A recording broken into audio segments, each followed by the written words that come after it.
বলেন। সুতরাং কোরআনের জন্য যারা এসেছেন আজকে তারা আনন্দিত এবং খুশি, কোরআন এখানে আছে এই জন্য। কুল বিফাদলিল্লাহি ওয়া বিরহমাতিহি ফাবিযালিকা ফালিয়াফরাহু হুয়া খায়রুম মিম্মা ইয়াজমাউন। দুনিয়ার মানুষ যা গেইন করে, যা অ্যাচিভ করে, যা অর্জন করে, আনন্দ করে, এগুলো স্থায়ী না। ক্ষমতা আজ আছে কাল নেই। যারা টাকা পয়সার মালিক হয়েছেন এটা আজ আছে কাল নেই। এমনকি বহু মানুষ বুঝে হোক না বুঝে হোক নিজেদের সম্পদগুলো তারা এক কেন্দ্রিক কাউকে দিয়ে অন্য পক্ষকে ফাঁকি দেয়। আমার এই কথার অর্থ হয়তো অনেকে বুঝে ফেলেছে। এটা বুঝে হোক না বুঝে হোক যারা করে, ছেলের নামে সব লিখে দেয়, মেয়েকে ফাঁকি দিলে। অনেকে মনে করে যে ফাঁকি দিচ্ছি এ কারণে নামাজ রোজা তো করি, এ আর কি মানে নামাজ রোজা সে আল্লাহর বিধান, সম্পদগুলো সন্তানাদের ভেতরে ভাগ করতে হবে, এটা আল্লাহ। কোরআনে কারিমে আল্লাহ বিধানগুলো দেওয়ার সঙ্গে সঙ্গে জানিয়েছেন তিলকা হুদুদুল্লাহ, এটা আল্লাহর নির্ধারিত সীমানা। আমাইয়ুতিল্লাহ ওয়া রাসূলাহু ইয়াদখিলহু জান্নাতিন তাজরি মিন তাহতিহাল আনহারু খালিদিনা ফিহা ওয়া যালিকাল ফাওজুল আযীম। যারা আল্লাহ এবং রাসূলের আনুগত্য করবে তাদেরকে আল্লাহ প্রবেশ করাবে এমন জান্নাতে যার তলদেশ দিয়ে নদী আর নহর প্রবাহমান থাকবে, চিরকাল সেখানে তারা থাকতে পারবে। আর এটাই মহা সফলতা। আমাইয়াসিল্লাহ ওয়া রাসূলাহু ওয়া ইয়াতাআদ্দা হুদুদাহু ইয়াদখিলহু নারান খালিদান ফিহা ওয়া লাহু আযাবুম মুহিন। সূরা নিসার ভেতরে এসেছে 14 এবং 15 নম্বর আয়াত, 13-14 নম্বর আয়াত। আল্লাহ পাক বলেন যে ব্যক্তি আমার বিধান শোনার পরে যারা সীমা লঙ্ঘন করবে এদেরকে আমি আগুনে প্রবেশ করাবো, এরাও চিরকাল থাকবে। আর এটা অপমানজনক জায়গা শাস্তির জন্য। এই যে বাংলা অর্থ আমার মনে হয় শুনিয়ে আপনি বুঝে ফেলেছেন আল্লাহ কোন প্রেক্ষাপটে এই কথাগুলো এত বড় কঠিন কথা বললেন। জমি জায়গা ভাগ করার বিষয়গুলো আল্লাহ আমাদেরকে শোনাচ্ছিলেন। ইউসিকুমুল্লাহু ফি আওলাদিকুম লিযাকারি মিসলু হাযযিল উনসায়াইন। হাযযিল উনসায়াইন দেওয়া আছে। আল্লাহ তোমাদেরকে নির্দেশ দিচ্ছে, তোমাকে না, কম আছে, তোমাদেরকে আল্লাহ নির্দেশ দিচ্ছে এবং ভবিষ্যৎ বলতে কিয়ামত পর্যন্ত এই আয়াতটা কোরআনে থাকবে, সবাই এর মুখাতে। এজন্য ইউসি এটা মুজারি, বর্তমান ভবিষ্যৎ, প্রেজেন্ট ফিউচার। তোমাদের সবাইকে আল্লাহর নির্দেশে তোমাদের এক ছেলে যা পাবে, দুই মেয়ে তাই পাবে। এই বিধান কার বলেন তো? কিন্তু যারা অনেক শিক্ষিত মানুষকেও দেখি, অনেক গ্রাম্য মানুষ তো আছে, এখানে আওয়াজ করা যাবে না, হ্যাঁ, যে যা করছে শুনুক, দাঁড়িয়ে শুনছে শুনুক, বসে শুনে শুনুক, কথা বলবেন না, এটা আমার অনুরোধ। আরে এই যে তাল গাছের মতো দাঁড়িয়ে আছেন মাঝখানে কোন কারণ? এই সাদা জামা, বসেন। তাকে কানে শোনে না মনে বসেন, যেখানে জায়গা পান, যদি ভালো লাগে বসে পড়েন, না হলে দূরে যান। প্রাণপ্রিয় কুষ্টিয়াবাসী, আমি কোরআনে কারিম থেকে যে কথাটা শোনাচ্ছিলাম, যারা এটা মনে করে যে আমার ছেলেকে আমি ধনী বানিয়ে রেখে গেলাম, আপনার ছেলে যে ধনী থাকবে তার গ্যারান্টি আছে? আবাউকুম ওয়া আবনাউকুম লা তাদরুনা আইয়ুহুম আকরাবু লাকুম নাফআ ফারিদাতাম মিনাল্লাহ। তোমাদের মা বাবা, তোমাদের সন্তান সন্ততি, তোমরা জানো না যে কে তোমাদের উপকারী। আপনি সন্তানকে ধনী বানিয়ে রেখে গেলেন একজনকে ফাঁকি দিয়ে, ওই সম্পদ ওর কাছে থাকবে, আপনাকে গ্যারান্টি কেউ দেয়নি, আর এটা থাকবেও না। অবৈধ কোনো কিছু করে গেলে এমন একটা অসুখ আল্লাহ মনে করেন চাপিয়ে দেবে, যা সম্পদ রেখেছিলেন সব বিক্রি করে আরো কিছু যোগ করা লাগবে। এরকম রোগ দেশে নেই, আমি পেয়েছি, বহু মানুষের সাথে মিশেছি দুনিয়ায়। এই জন্য এই কাজ কেউ করবেন না, আল্লাহ যেহেতু নিষেধ করছে। এই ওয়ারিস তারা জমি জায়গা ভাগ করার কথা বলতে বলতে আল্লাহ তিলকা হুদুদুল্লাহ দিয়েছেন। এটা আল্লাহর নির্ধারিত হদ, সীমানা, বর্ডার। এই বর্ডার গুলো কেউ যেন ক্রস না করে। এরকম বর্ডার আছে কোরআনের ভেতরে 500। কত? আমাদের বাংলাদেশে বর্ডার কয়টা বলেন তো? আর দেখি বর্ডার কয়টা? 34টা। 34 না 32? হ্যাঁ, 32টা। এতগুলো বর্ডার যদি আপনি ক্রস করতে চান, পাসপোর্ট যদি না থাকে, ভিসা না থাকে, আপনাকে মনে হয় মামার আদরে ঢুকতে দেবে না? আগে ছিল, কিন্তু এখন আর নেই। যেহেতু প্রত্যেকটা দেশের সীমানা করা আছে, বর্ডার দেওয়া আছে, আল্লাহ রাব্বুল আলামিন আমাদেরকে পৃথিবীতে চলার জন্য 500টা বর্ডার দিয়েছে। এই বর্ডারের কাছে যখনই যাবেন, আপনার যদি ঈমান থাকে, আপনি যেন থমকে যান, দাঁড়িয়ে যান। এই কাজগুলো যারা করেন তারা যেন আজকের আলোচনা শোনার পরে আপনি ওই জায়গায় স্টপ হয়ে যান, দাঁড়িয়ে যান। আল্লাহ যেন কবুল করেন, আমিন। সুতরাং ওই সমস্ত আনন্দগুলো করলে কোরআনের সাথে যেহেতু মেলে না, আমরা এরকম কোনো আনন্দে আগামীতে যেতে চাই না। ঈদের আনন্দ চলছিল, যতটুকু করেছেন আমার বিশ্বাস বাংলাদেশে হয়তো সীমানা পার হয়ে গেছে অনেক ক্ষেত্রে। যারা আমরা সীমানা পার করি নাই, বর্ডার ক্রস করি না, এই মানুষগুলোই এই ময়দানে এসেছে। যারা মমতাজের গানের অনুষ্ঠানে যেত তারা এখানে আসে না। আর ওরকম মানুষ এখানে আসে। এখানে যারা আসবে, এসেছে, আমার বিশ্বাস এই মানুষগুলো জান্নাতি। কারণ নবীজির ভাষা, এটা যদিও ফুটবল খেলার ময়দান, কিন্তু এটা এখন জান্নাতের বাগান, রিয়াজুল জান্নাত। এই জান্নাতের বাগানে কোনো জাহান্নামী মানুষকে আল্লাহ ঢুকতে দেবে না। কথা বুঝতেছেন? কারণ জান্নাতের একটা নিয়ম হচ্ছে, কেউ যদি জান্নাতে একবার যেতে পারে, কোনোদিন আল্লাহ তাকে বের করে দেয় না, আর সে বের হতেও চায় না। ঠিক। রব্বুল আলামিন বলেন, খালিদিনা ফিহা লা ইয়াবগুনা আনহা হিওয়ালা। চিরকাল মানুষ জান্নাতে থাকবে। বৈশিষ্ট্য আল্লাহ এভাবে দিয়েছেন বানিয়ে, কোন মানুষ জান্নাত থেকে বের হতে চাইবে না, আল্লাহ বের করেও দেবে না। ওয়ালাকুম ফিহা মা তাশতাহি আনফুসুকুম ওয়ালাকুম ফিহা মা তাদউন নুজুলাম মিন গফুরির রহিম। রব্বুল আলামিন বলেন, এমন বাগান বানিয়েছি, ওই জান্নাতের ভেতরে চাওয়ার আগে জিনিস পাওয়া যাবে। এই পৃথিবীতে এমন কোন জায়গা আপনি পাবেন না যেখানে চাওয়ার আগে জিনিস পাওয়া যায়। চাবেন, এরপরও দেরি হবে। এই কথা বলবেন। প্রধানমন্ত্রী এখন তিনি আছেন, কোনো কিছু চাইলে সঙ্গে সঙ্গে পাবেন না, চাবেন, নিয়ে আসতে দেরি হবে। কিন্তু জান্নাত আল্লাহ এমন ভাবে বানিয়েছেন, মনের ভেতরে কামনা আসলেই সঙ্গে সঙ্গে সামনে হাজির হয়ে যাবে।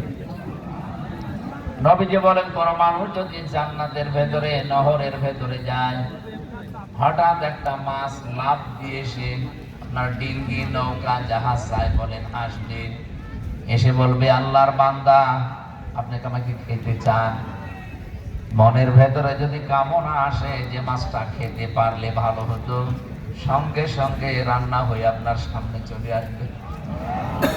মানুষ মাছটা খাবার পরে যখন কাঁটাগুলো ফেলে দেবে, ওগুলো আবে মাছের রূপান্তরিত হয়ে লাফ দিয়ে নদীর ভেতরে যাওয়ার সময় বলবে, আসসালামু আলাইকুম ইয়া আব্দুল্লাহ, হে আল্লাহর বান্দা, আপনি সুখে থাকেন, আমি বিদায় নিলাম।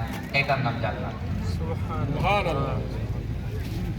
আল্লাহ পাক বলেন, এই জান্নাত আমি আল্লাহ এমন ভাবে মেহমানদারি করার জন্য রাখলাম, নুজুলাম মিন গফুরির রহিম। দুইটা নাম আল্লাহ এখানে দিয়েছেন, গফুর, রহিম। কোন মানুষ যদি দুনিয়াতে জান্নাতের কাজ করতে গিয়ে সফল হতে নাও পারে, যদি চেষ্টা চালায়, আল্লাহ তার জন্য গফুর। কোন মানুষ যদি জান্নাতের কাজ করতে গিয়ে হোঁচট খায়, কষ্ট পায়, আমার আল্লাহ তার জন্য রহিম। জোরে বলেন সুবহানাল্লাহ। এই জন্য জান্নাতের কাজ যতগুলো দুনিয়াতে আছে সর্বোত্তম কাজ হচ্ছে পৃথিবীতে আল্লাহর দেওয়া বিধান কায়েম করার চেষ্টা করা। কথা খুব অল্প সময় বলবো, এই জন্য চিন্তা ভাবনা করে শুনবেন। আমি গতানুগতিক কথা বলি, টেবিল মেবিল ভেঙে ফেলবো, একেবারে এদিক ওদিক চলে যাবো না, আমার অভ্যাসও নেই আর আমি পারি। আমি যা বলবো এখান থেকে যেন আমরা শিক্ষা নিতে পারি। রব্বুল আলামিন কোরআনে কারিমে আমার যতটুকু আয়ত্ত আছে, আমার এই ব্রেনের ভেতরে এটা অলরেডি ঢুকেছে।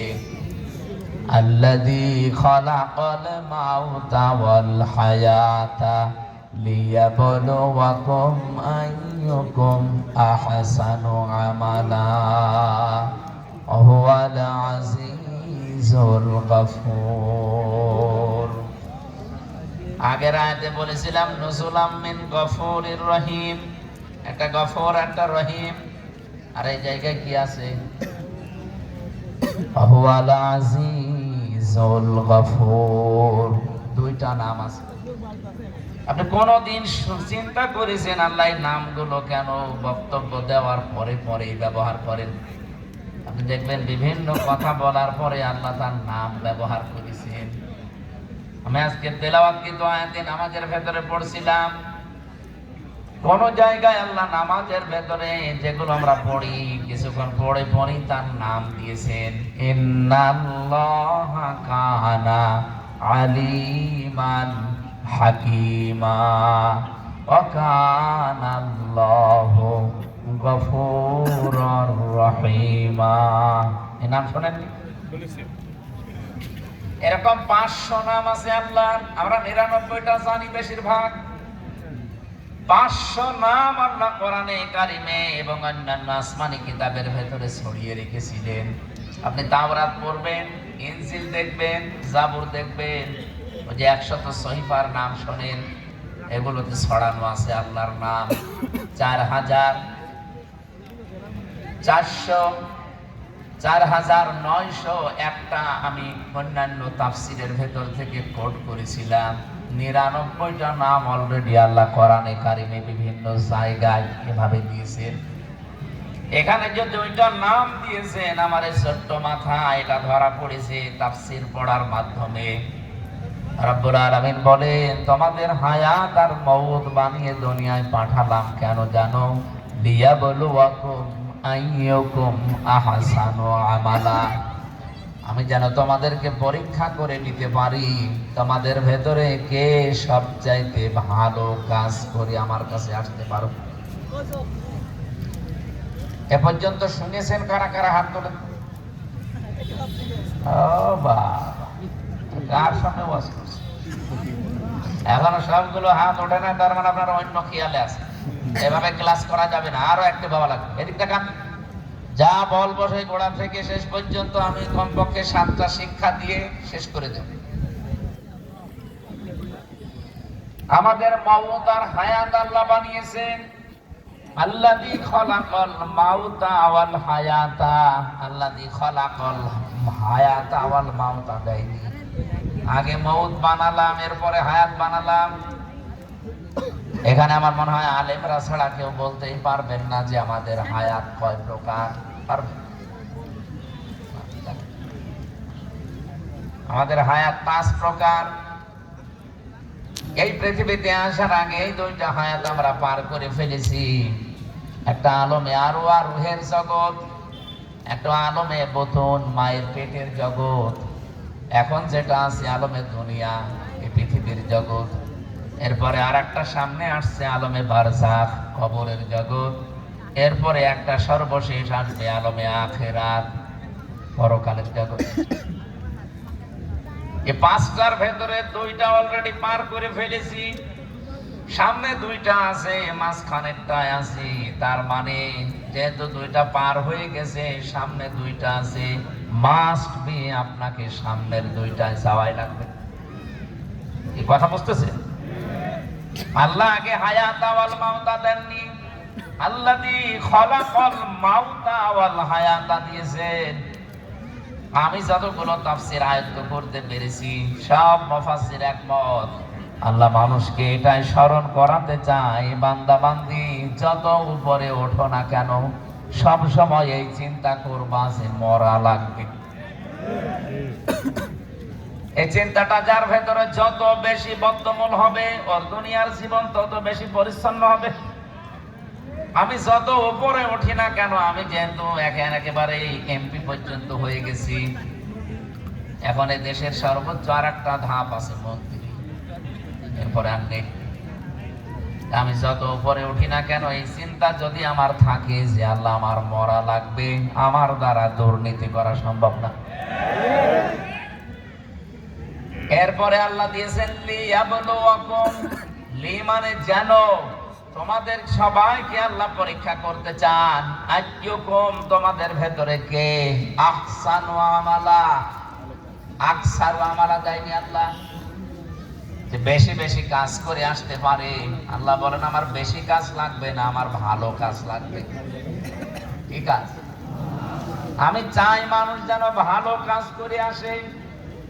এই পৃথিবীতে যত ভালো কাজের কথা আল্লাহ কোরআনে কারিমে আমাদেরকে শুনিয়েছে, আমাদের আগে মুসা নবীকে, হযরত ঈসা নবীকে দাউদ নবীর মাধ্যমে, আদম নবীকে, শীষ নবীকে, যত নবীকে তার উম্মতদেরকে শুনিয়েছে, সব চাইতে ভালো কাজ কোরআন পড়ে আমি পেয়েছি, জমিন চার বিধান চলবে তার।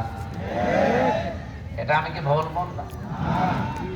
সূরা সূরার 13 নম্বর আয়াত পড়বেন, সূরা আরাফের 54 নম্বর আয়াত পড়বেন, সূরা ইউসুফের 40 নম্বর আয়াত পড়বেন।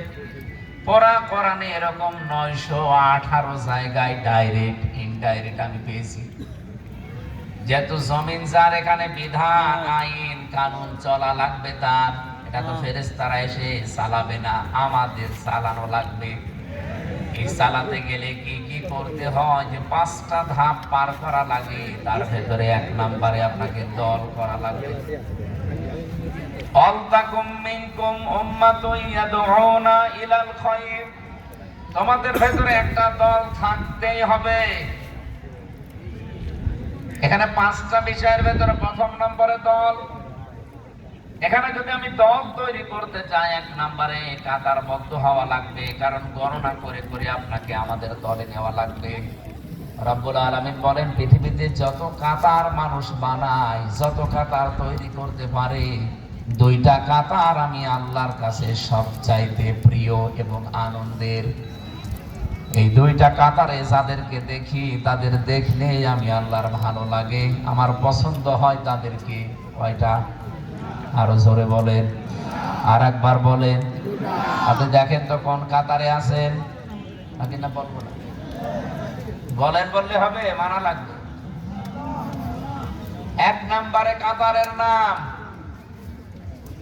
আল্লাহ পাক সূরা সফের 4 নম্বর আয়াতে জানিয়েছেন, ইন্নাল্লাহা ইউহিব্বুল্লাযীনা ইউকাতিলুনা ফি সাবিলিহি সাফফান কাআন্নাহুম বুনয়ানুম মারসুস। অবশ্যই আমি আল্লাহ তাদেরকে বেশি ভালোবাসি যারা সীসা গলা প্রাচীরের মতো কাতারবদ্ধ হয়ে জমিনে আল্লাহর দ্বীন কায়েমের জন্য চেষ্টা করে। তাহলে আল্লাহর কাছে প্রিয়, পছন্দের, ভালোবাসার কাতারের নাম যারা দ্বীন কায়েমের জন্য কাতারবদ্ধ হয়। বাংলাদেশে তো কত কাতার আছে, দ্বীন কায়েমের কাতার মাত্র একটা। 2 নম্বরের কাতারের নাম কি? এটার মধ্যে সবই যদি বলে দেবো, আপনি কি জানেন? আল্লাহ রাব্বুল আলামিন 2য় কাতারের কথা সূরা বাকারার 43 নম্বর আয়াতের ভেতরে জানিয়েছেন, ওয়াকিমুস সালাতা ওয়া আতুজ যাকাতা ওয়ারকাউ মা'আর রাকিঈন। যারা নামাজ কায়েম করে, সম্পদ থাকলে যাকাত দেয়, আর রুকুকারীদের সাথে রুকু করে, তার মানে যারা জামাতবদ্ধ হয়ে কাতারে নামাজ আদায় করে, এই কাতারটা আল্লাহর কাছে খুব প্রিয়। এজন্য কোনো মানুষ যদি নামাজের কাতারে বাঁকা হয়ে দাঁড়ায়, ওরা জামাতের যত গোনা হবে সব তার, এমনকি হেদায়েত যেন সে লোকটা না পায়, এই জন্য তার অন্তর আল্লাহ বাঁকা করে দেয়। কত বড় কঠিন কথা, কোনদিন চিন্তা করেছেন? কাবা শরীফে, মসজিদে নববীতে যতবার গেছি, যতবার আমি নামাজ পড়েছি, কাবার ইমামেরা এই কথা কমপক্ষে 3 বার বলে, কমপক্ষে 3 বার বলে আরবিতে। সুফুফাকুম ইতাদিলু, কাতার সোজা করো, কাদের সাথে কাঁধ মিলিয়ে সোজা করো কাতার। ওই সময় বুঝতাম না, সেই 16 সালে 18 সালে, এখন বুঝি। কেন বারবার 1500 বছর আগে থেকে এই কথাটা নবীজি বলেছেন যে কাতার সোজা করো উম্মতেরা নামাজের সময়। আমার তো এখন মনে হয় বিশ্বে 57টা মুসলিম দেশ, আমরা যদি কাতার সোজা করার এই শিক্ষাটা আমরা নিতে পারতাম, এই পৃথিবীতে সবার উপরে আজ মুসলমানেরা থাকতো, ফিলিস্তিন আজাদ হয়ে যেত। এমনকি বাংলাদেশেও যে ষড়যন্ত্র চলছে মুসলমানদেরকে নিয়ে, ইসলামকে নিয়ে, এইটা করার কোনো সাহস কোনো মানুষ দেখাতো না। আমি নাম নিলাম না, এই জন্য দুঃখিত। মুসলমানদেরকে আজ ঘায়েল করার জন্য দেশে ইসলাম যেন কায়েম হতে না পারে যত ষড়যন্ত্র করছে বিভিন্ন মুসলমান নামধারী, নামগুলো নিলে খুব ভালো হতো, কিন্তু নিতে পারলাম না। এই মানুষগুলো মনে করছে আমরা যদি এভাবে করতে থাকি এ দেশে কোনোদিন ইসলাম কায়েম হবে না। না, আপনি ষড়যন্ত্র কত দূর যেতে পারবেন? আল্লাহু খায়রুল মাকিরিন, সর্বোত্তম কৌশলী আমার আল্লাহ মহা পরিকল্পনা নিয়ে বসে আছে। আপনি 9 বছর 13 বছর 17 বছরের ট্রেনিং নিয়ে যা করেছে, একটা ট্রেনিংও কাজে লাগবে না। মহা পরিকল্পনাকারীকে বলেন তো? আমি 9 বছর 13 বছর 17 বছর বললাম, কি বুঝলেন বলেন? ঠিক আছে, আমি জানি এখানে সবাই না বুঝলে অন্তত কিছু মানুষ বুঝেছেন আমি কোন দিকে ইঙ্গিত দিয়েছি। এই জন্য তারা যেহেতু আরো আগে বুঝবে, সামনে তাদের সাথে দেখাও আমার হবে। আশা করছি যতই কিছু করেন উত্তম পরিকল্পনা একজন বসে বসে করতেছে। কে? আরো জোরে বলে। আমাদের কোনো ভয় নেই, কোনো চিন্তাও নেই। মাওলানা হাফিজুর রহমান উনি ওঠার পরে আমার মনে হচ্ছিল এই কথাটাই উনি বাংলায় বলছিলেন, রেখো না মনেতে ভয় বান্দা খোদার, দূর হয়ে যাবে বাধা সব, তোমার আমার